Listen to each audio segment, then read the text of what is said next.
Hey guys, welcome back to Cloud Tech. In this video, I'm going to discuss top 30 annotations which can be asked in your interview. These are the annotations which every Java developer should know, and these are the annotations which are basically used in our day-to-day life of coding. Okay, so if you are a Java developer, you must know these annotations. So without wasting much time, let's get started with discussion of these annotations. So the first annotation which I'm going to discuss is REST controller annotation. Okay, so this REST controller annotation is basically one of the important annotation in the Spring Boot application. This REST controller annotation in Spring is used to indicate that a class is a RESTful controller. It combines the functionalities of your controller and response body annotations. The controller annotation identifies the class as a controller, while response body annotation indicates that the return value of the method should be serialized directly into your HTTP response body. So if you see the example here, I have my controller class which is annotated with REST controller annotation, and it indicates that it is a RESTful controller. And the say hello method is annotated with get mapping annotation to handle your HTTP get request to the hello endpoint, which is mentioned inside double quotes inside the bracket. The REST controller annotation eliminates the need of annotation like response body or controller on each method. So by default, the return value of this say hello method, which is a string, will be serialized directly into your HTTP response body as a plain text. So whenever an HTTP request is made to this slash hello endpoint, the say hello method will be invoked and the string hello world will be returned as a response. So in addition to this handling get request, this REST controller annotation can handle the other HTTP methods such as post mapping or put mapping or delete mapping, etc. So by using this REST controller annotation, you can easily develop your RESTful APIs in Spring. The next annotation is a request mapping annotation. So these request mapping annotation in Spring Boot is used to map HTTP requests to methods in a controller class. So it allows you to specify the URL path and the HTTP method that should handle. Okay, so this direct request mapping annotation can be applied either at class level or the method level. So if you see the example, I have my controller class which is annotated with a direct REST controller annotation that indicates it is a RESTful controller. So the class is annotated with a direct request mapping with /API, which means that all the methods in this class will handle requests starting with /API. Okay, the say hello method is annotated with a direct request mapping annotation, and the value is /hello, and the method is going to be request method dot get. That means it is going to be an HTTP get method which maps it to this API /hello URL as a path, and it handles only get requests. So when an HTTP get request is made to this /API /hello endpoint, the say hello method will be invoked and it will return the string hello world as a response. You can further customize this request mapping annotation with various attributes such as params, headers, consumes, producers to handle specific request parameters, headers, content types, etc. This direct request mapping annotation is flexible and allows you to handle different HTTP methods like get, put, post, delete, etc. and different URL patterns. So basically, it provides a powerful way to map an HTTP request to a specific method on your controller class, and it allows you to build RESTful APIs in your Spring Boot application. The next annotation is a direct Autowired annotation. This direct Autowired annotation in Spring Boot, it is used to automatic dependency injection. It allows Spring to automatically wire dependencies by type. When you annotate a field, a constructor, or a setter method with this auto-wired annotation, Spring will search for a matching bin in the application context and inject it automatically. So if you see the example, in this example, the my service class is annotated with a direct service to indicate that it is a service component. My controller class is annotated with a direct REST controller to indicate that it is a RESTful controller. Then the myController class has a field myService, which is annotated with @Autowired annotation. This indicates that an instance of myService should be injected into myService field automatically by your Spring application. So in the getMessage method, myService instance is used to call the getMessage method and returns the result as the response. So overall, by using this direct Autowired annotation, you don't have to manually instantiate and wire the dependencies. Spring will take care of locating the appropriate bean from the application context and inject it whenever it is required or whenever it is needed. The next annotation is @component annotation. So this @component annotation in Spring Boot is used to indicate that a class is a component and should be automatically detected and registered as a bean in your application context. So it is a generic stereotype annotation and it serves as the base annotation for many other specific stereotype annotations like @service, @repository, @controller. So these are the annotations which are more specific stereotype annotations.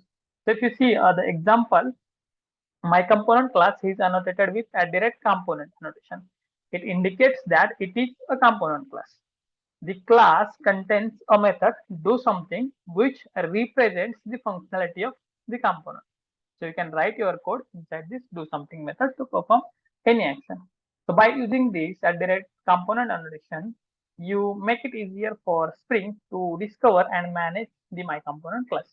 Spring will automatically detect the annotated classes and create an instance of it as a bean in your application context. So overall, by using this component annotation, it allows you to create reusable and manageable components in your Spring application. The next annotation is service annotation. So basically, this service annotation in Spring Boot is used to indicate that a class is a service component. It is actually a specialization of your component annotation and is typically used in the service layer of application. The service annotation serves as a marker or indicator to a Spring that the annotated class represents a service component. It allows the class to be automatically detected and registered as a bean in your application context. So if you look at the first example where we have used my service class and it is annotated with @service annotation, indicating that it is a service component. The class contains a method getMessage that returns a greeting message. By using @service annotation, you can make it easier for Spring to discover and manage the my service class. The Spring will automatically detect the annotated class and create an instance of it as a bean in your application context. So other components such as controller or other services can utilize the my service bean by using dependency injection. Okay, so here in my controller class as a dependency of my service. So by including my service as a constructor parameter and annotating my service with a @service, Spring will automatically inject the my service instance of your my controller class or inside your my controller class. So overall, by using this @service annotation, it helps us to promote clear separation of concern in our application by explicitly making and identifying classes that belongs to your service layer. The next annotation is repository annotation. So this repository annotation in Spring Boot is used to indicate that a class is a repository component. It is also a specialization of your component annotation and is typically used in your DAO layer, that is data access object layer. Okay, so these are repository annotation serves as a marker or indicator to Spring Boot that the annotated class represents a repository component which is responsible for interacting with your data sources such as your database or your file system or any other external APIs, and it performs its operations like create, update, delete, etc. Okay, so here is an example. You can see in this example, I have my repository class, which is annotated with @repository annotation. It indicates that it is a repository component, and this class contains a method getData that will be used to return data. Okay, so by using this repository annotation, you make it easier for Spring to discover and manage the my repository class. So Spring will automatically detect the annotated class and create an instance of it as a being in your application content.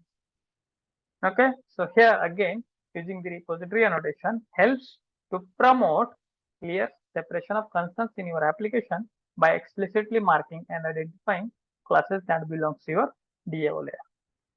The next annotation is path variable annotation. So this path variable annotation in Spring Boot is used to extract values from the URL and bind them to a method parameter. So it is used along with your request mapping annotation to handle dynamic parts of your URI. Okay. So if you see the example, in this example, I have user controller class, which is annotated with a direct REST controller, which indicates that it is a RESTful controller. This class is also annotated with another annotation, which is request mapping, and the endpoint is /users, which maps all the methods within the class to this endpoint, which is /users as a base URL. Then the getUserById method is annotated with @getMapping annotation, and if you see the bracket, inside that we have slash, and inside curly brackets we have ID, which indicates that it handles HTTP GET requests with a dynamic ID path parameter. So the @path variable annotation is used to bind the value of ID parameter to the ID inside your method parameter.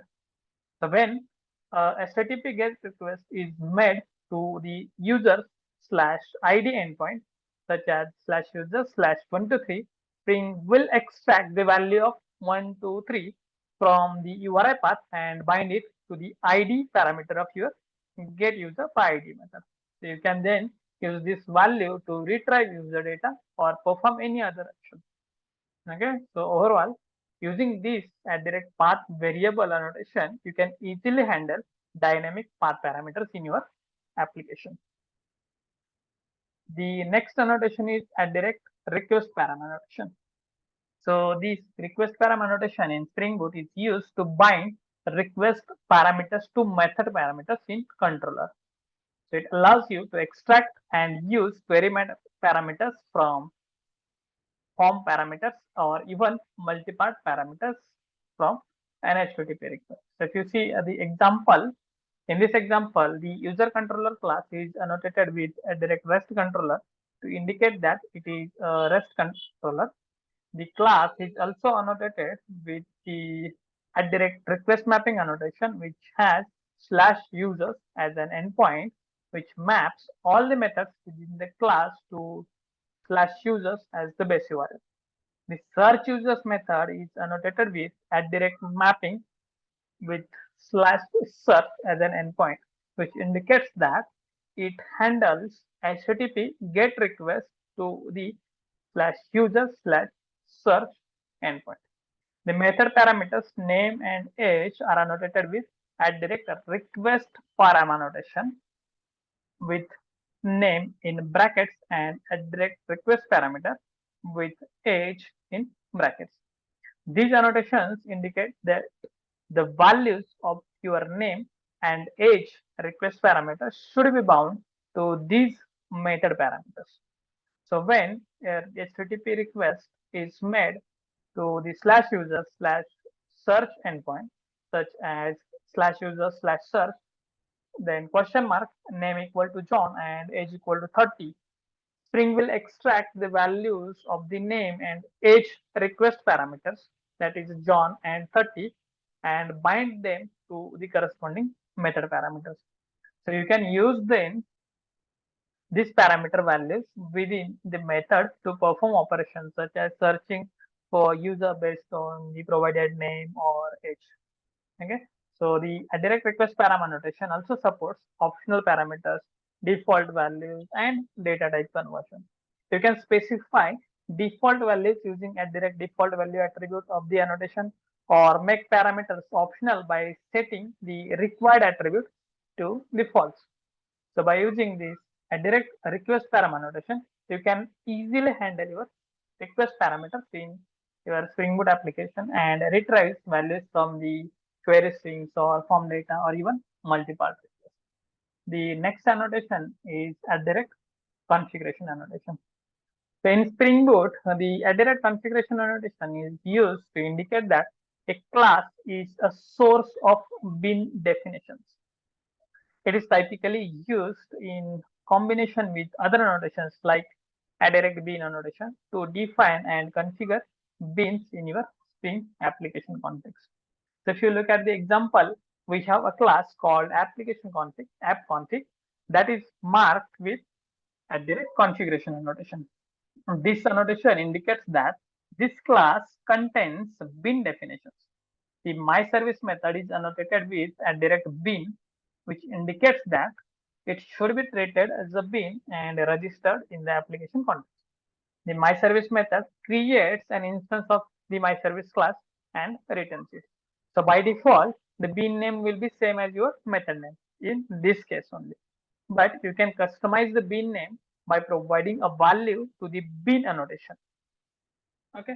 Now, whenever the application context is created, Spring will detect the application config class, app config class as a configuration class and process the bin definitions inside it.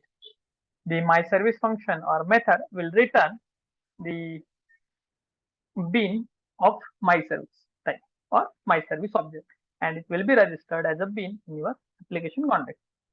So the direct auto configuration annotation along with other annotations like bin or a direct bin provides a way to configure and customize the bin definition in your Spring application context. Okay, the next annotation is a direct enable auto configuration. So this a direct enable auto configuration annotation enables automatic configuration of your Spring application context based on the users or the project's class path and dependencies. So when you add this direct enable auto configuration annotation to your main application class, Spring Boot will automatically attempt to configure the Spring application context by scanning the class path for a specific configuration. So if you see the example, we have my application class, which is the main entry point of your Spring Boot application. It is annotated with direct enable auto configuration and direct Spring Boot application. Okay, so this direct Spring Boot application annotation is basically a meta annotation that includes several other annotations, including your direct enable auto configuration. So by adding this direct enable auto configuration, Spring Boot will automatically configure the application context. So by using this direct enable auto configuration, you can eliminate significant amount of manual configuration that would be required. Okay, the next annotation is direct component scan annotation. So this component scan annotation is basically used in Spring Boot to specify the best packages for component scanning. Component scanning allows Spring to automatically detect and register bins like components, services, repository, etc. in your application context. So if you look at the example, my application class is the main entry point of your Spring Boot application. It is again annotated with direct Spring Boot application, which includes direct component scan as a meta annotation. So this direct component scan annotation is used to specify the best packages that Spring should scan for components. In this case, a direct scan component scan, that is com.example, instructs Spring to scan the package com.example and its subpackages for components to be registered in your application context. So by using this direct component scan annotation, you can control the scope of the component scanning and specify the packages where Spring should search components. If direct component scan annotation is not specified, and in that case, what will happen? Spring Boot will automatically perform component scanning starting from the package of the main application class and its subpackages. However, if you have components in other packages or you want to limit the scanning of these specific packages, you can use a direct component scan to provide explicit configuration. Okay. So the next annotation is a direct Spring Boot application annotation. So this direct Spring Boot application annotation is basically a meta annotation that combines the above discussed three annotations, which is direct configuration annotation, direct enable auto configuration, and direct component scan annotation. It is basically used to bootstrap a Spring Boot application. Okay. So these direct and configuration annotation indicates that the annotated class contains Spring configuration. It is used to define beans, data sources, and other specific application specific configurations. Then at direct enable auto configuration, it enables Spring Boot's auto configuration mechanism. It automatically configures the application based on the class path dependencies, application properties, etc. Then at direct component scan annotation, it enables component scanning to automatically detect and register Spring components such as controllers, services, repositories, and other beans. It scans the specified packages and its subpackages for annotated classes. So if you see the example, my app class serves as the entry point for your Spring Boot application. The direct Spring Boot application annotation is used to mark that the class as the starting point of the application. It enables Spring Boot's auto configuration, component scanning, and configuration capabilities. So by using this direct Spring Boot application, you eliminate the need to annotate your main class with these three annotations. It provides a way to bootstrap your Spring Boot application. Okay. So additionally, this Spring Boot annotation can be further customized using attributes such as exclude and scan based packages to exclude specific configuration or customize component scanning behavior. So overall, this direct Spring Boot application simplifies the setup of your application or the configuration of your application by combining multiple annotations into a single annotation and provides a way to start the Spring Boot application. The next annotation is direct configuration properties annotation. So this direct configuration properties annotation in Spring Boot is used to bind external configuration properties to your Java object. It simplifies the process of reading and accessing configuration values from various sources such as application.properties or your application.yaml files or even environment variables or even command line arguments. Okay, so if you see the example, in this example, we have my properties class, my application properties class, which is annotated with direct configuration properties and configured with a prefix attribute set to my app. This means that the Spring will attempt to bind properties with my app prefix to the corresponding fields in this class. Suppose you have the properties defined in your application properties file like my application.name is equal to my application and my app.version is equal to 1. But during the application startup, Spring Boot will automatically bind the values of my app.name and my app.version to the name and versions field of your my app properties class. You can inject the my application properties bean into other components or use it as a regular Java object within your application. Okay, so if you look at the class in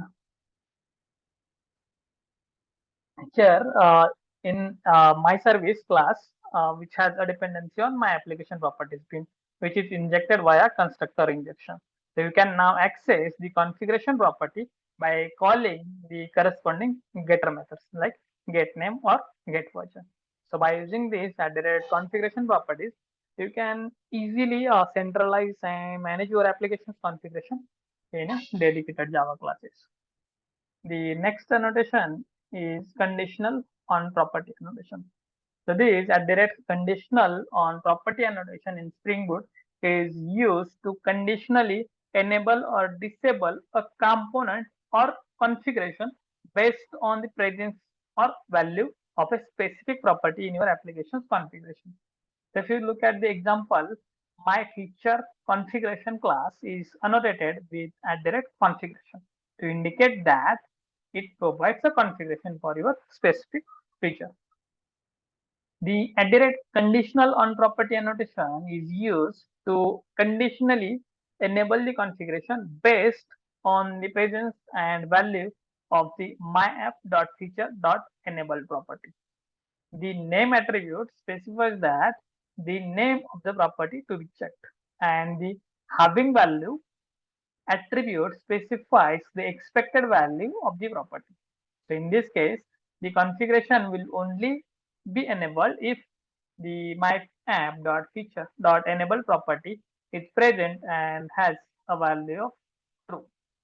So if the property is present and it has expected value, the myFeatureConfiguration class will be processed and its configuration will be applied. If the property is not present or does not have the expected value, the configuration will be skipped. Okay, so this allows you to conditionally enable or disable specific features and components based on your application's configuration. So overall, by using direct conditional on property, you can conditionally enable or disable specific components or configuration based on the application configuration properties. The next annotation is a direct request body annotation. So the direct request body annotation in Spring Boot is used to bind the request body to a method parameter in your Spring controller. It is used to receive and deserialize the request payload sent by your client.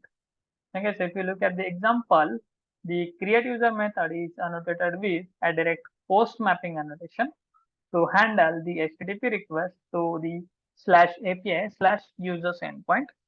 Okay, the request body annotation is applied to a user parameter indicating that the method expects the request body to be deserialized into an user object.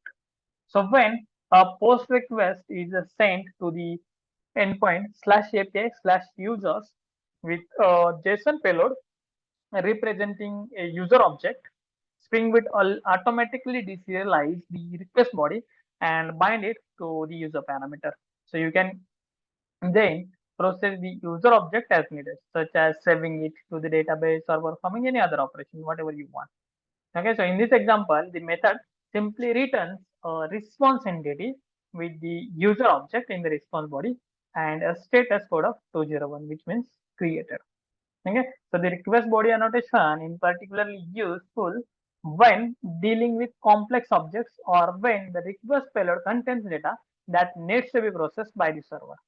So it is important to note that the request body should match the structure and format expected by the user class or any the target object. If the request body cannot be properly deserialized into a specified object type, there will be an error. Okay, so by using the request body annotation, you can easily bind the request body to a method parameter in your controller, allowing you to handle and process the incoming data sent by your client. Okay, the next annotation is a direct valid annotation.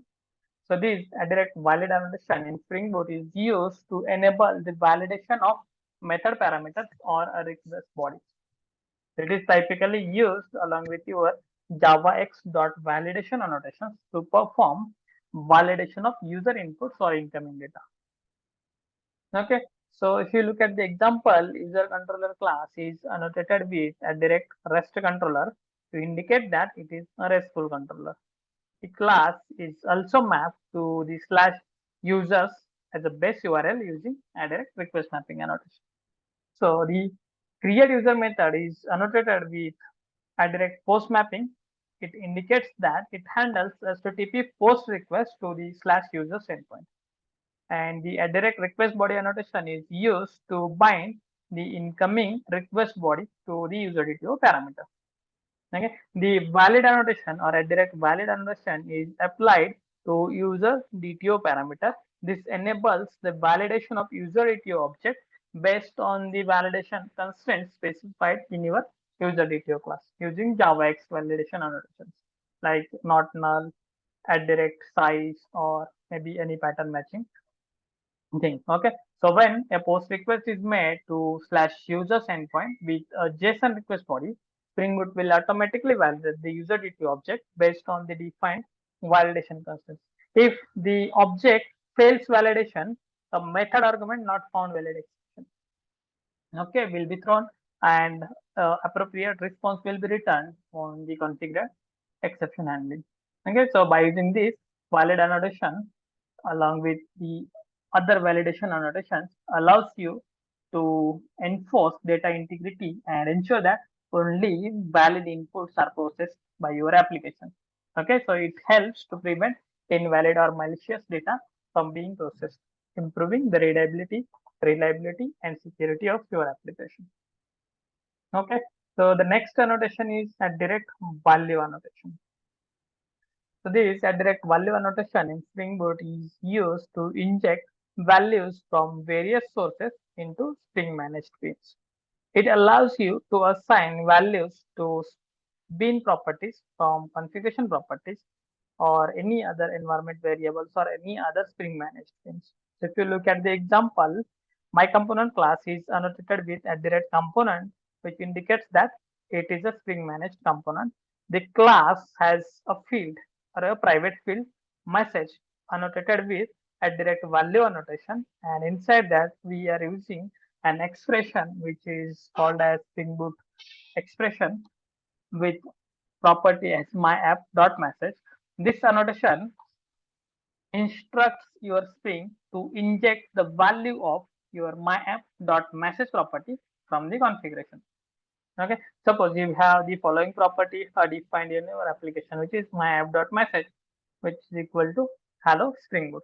Okay, so during the application startup, Spring Boot will automatically read the value of this myapp.message from your configuration file and assign it to the message field in your my component bin. You can then use these injected value within the my component class, such as the in your display message method. Traditionally, you can provide default value by using a direct value annotation. So if you see in this case, my app dot message property, if it is not found in the configuration file, the message field will be assigned the default value and default message. Okay, so by using this direct value annotation, you can easily inject values into Spring managed beans from various sources. Okay, and it provides a flexible way to externalize your configuration. Okay, the next annotation is post construct annotation. So this direct post construct annotation in Spring Boot is used to indicate that a method or indicate a method that should be executed after dependency injection is complete and the bin is initialized. So it is typically used for initialization tasks or setup operations that needs to be performed on a bin before it is ready for use. Okay, so if you look at the example, the my component class is annotated with a direct component to indicate that it is a Spring managed component. The class has a method called initialize that is annotated with a direct post construct annotation. So when the Spring container initializes the my component bin, it will detect the direct post construct annotation on the initialize method and invoke it after all the dependencies has been injected. In the initialize method, you can perform any necessary initialization logic for the my component bin. So in this case, we are creating a list and populating with some initial data. So a direct post construct method is guaranteed to be called at least or only once per bin instance after all dependencies have been injected, making it a suitable place to perform setup operations. Okay. So the next annotation is PreDestroy annotation. This direct PreDestroy annotation in Spring Boot is used to indicate a method that should be executed when a bin is being removed from the application context, typically during the shutdown or destruction phase. So it is used for cleanup tasks or releasing the resources which are held by the bin.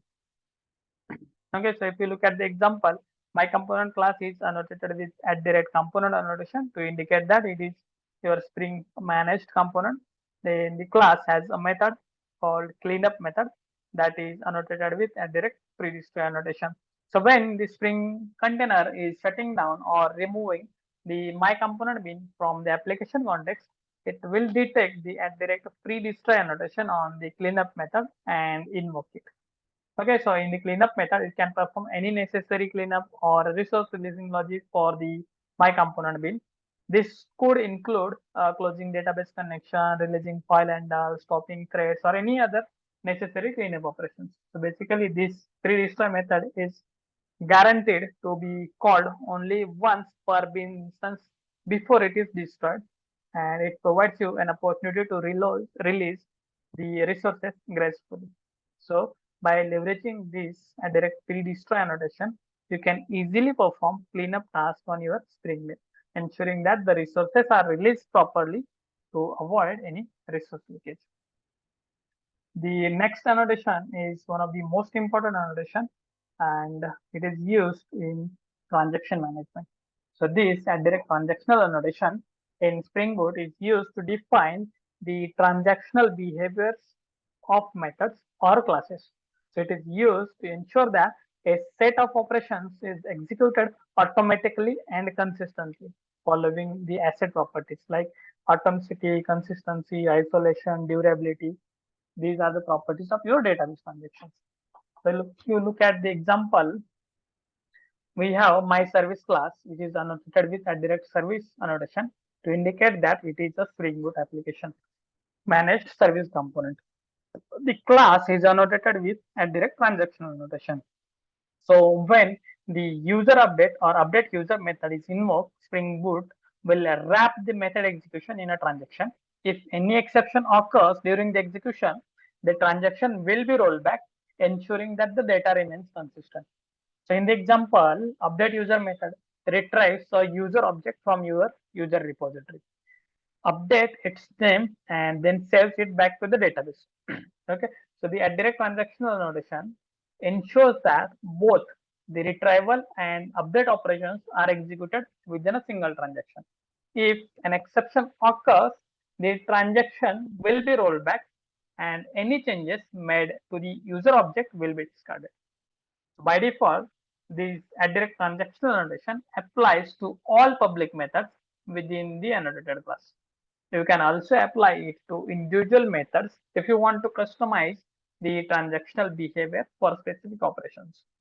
Okay, so this direct transactional annotation supports various attributes to control transaction propagation, isolation level, read-only mode, and many.